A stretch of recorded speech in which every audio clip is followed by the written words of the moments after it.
Udah banyak pengusaha sukses dunia yang bergerak di bidang amal untuk membangun dunia menjadi lebih baik melalui usahanya dengan menjadi seorang filantropis.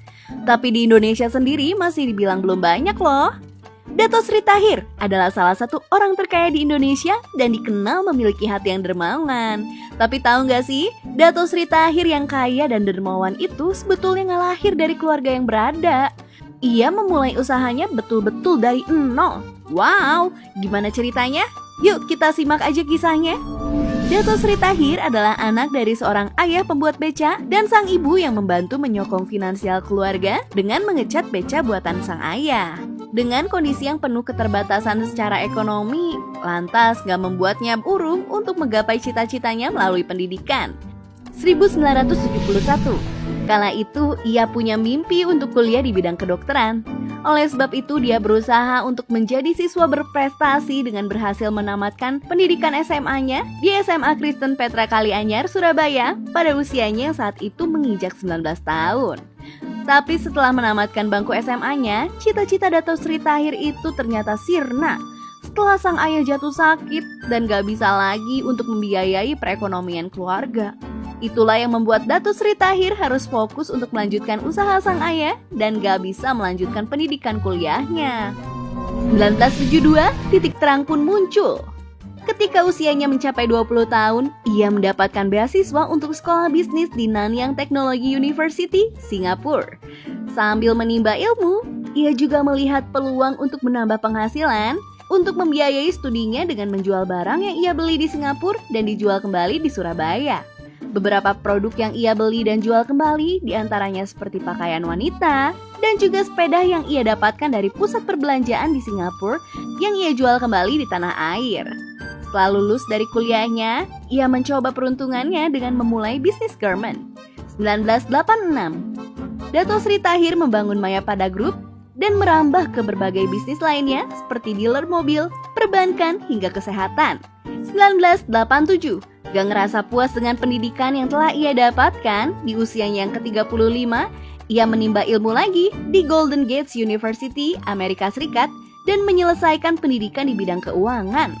1990, bisnis garment yang ia rintis ternyata gak semaju bisnis perbankannya loh. Bisnis perbankan yang ia bangun membuahkan Bank Maya yang menjadi andalannya. Pada krisis moneter di tahun 1998, bisnis perbankan Dato Sri Tahir tetap berdiri teguh dan mengembangkan sayap bisnis perbankannya dengan investasi asing seperti US, UAE, dan Singapura hingga memiliki lebih dari 100 cabang di seluruh wilayah Indonesia. Karena kredibilitasnya, Bank Mayapada melalui majalah Infobank sempat mendapatkan penghargaan sebagai bank umum terbaik nomor 2 selain bank milik negara. Wow, keren banget kan? Selain hal-hal tersebut, kalian wajib tahu nih fakta-fakta di balik kesuksesan Dato Sri Tahir. Yang pertama, orang terkaya ke-10 Indonesia. Dilansir dari salah satu artikel, Dato Sri Tahir dikenal sebagai konglomerat dan bos dari Mayapada Group yang masuk dalam daftar 150 orang terkaya di Indonesia versi Global Asia pada tahun 2018. Posisinya berada di urutan ke-10 dengan kekayaan mencapai 30,7 triliun rupiah. Yang kedua, punya istri cantik, anak konglomerat. Di usianya yang ke-22 tahun, Dato Sri Tahir melangsungkan pernikahannya dengan Rosi Riyadi, anak seorang konglomerat, Mokhtar Riyadi. Pertemuannya dengan Rosi Riyadi nggak terlepas dari bantuan Mumin Gunawan, bos Bank Panin yang mencarikan jodoh untuk Dato Sri Tahir. Karena Dato Sri Tahir terkesan sebagai pemuda yang gak suka hura-hura, itulah yang membuat Mumin Gunawan mau menjodohkannya dengan Rosi Riyadi. Yang ketiga, pendiri Tahir Foundation. Jiwa sosialnya sangat tinggi sehingga membuat Dato Sri Tahir membuat Tahir Foundation yang bergerak di bidang amal dan fokus pada bidang pendidikan serta kesehatan. Melalui yayasan tersebut, Dato Sri Tahir pernah memberikan sumbangan mencapai 950 miliar rupiah guna aksi amal untuk penanggulangan TBC, HIV, dan juga malaria di Indonesia. Yang keempat, anak tukang beca yang jadi konglomerat. Siapa sangka, sang konglomerat ini berasal dari sebuah keluarga pembuat beca, tapi yang gak berkecil hati dan mampu menangkap peluang untuk bisa membuktikan diri bahwa ia mampu menjadi orang sukses dengan caranya sendiri. Yang kelima, pemilik Mayapada Group. Keberhasilannya dalam bisnis di bidang garment membuatnya memiliki keberanian untuk merambah bisnis lainnya dan berhasil membangun Mayapada di tanggal 7 September 1989. Berbagai bisnis yang ia bangun diantaranya adalah bisnis jasa keuangan, kesehatan, properti, hingga bidang media.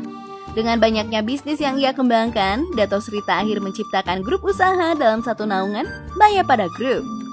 Sosok Dato Sri Tahir membuktikan bahwa semua orang punya kesempatan yang sama buat meraih kesuksesan. Tapi semuanya itu bisa terwujud kalau kita mau berusaha. Ingat, gak ada perjuangan yang sia-sia. Hasil akan selalu berbanding dengan perjuangan yang udah kita lakukan loh. Oke deh, segitu aja video dari aku. Semoga menjadi inspirasi ya. See you at the next video. Bye-bye.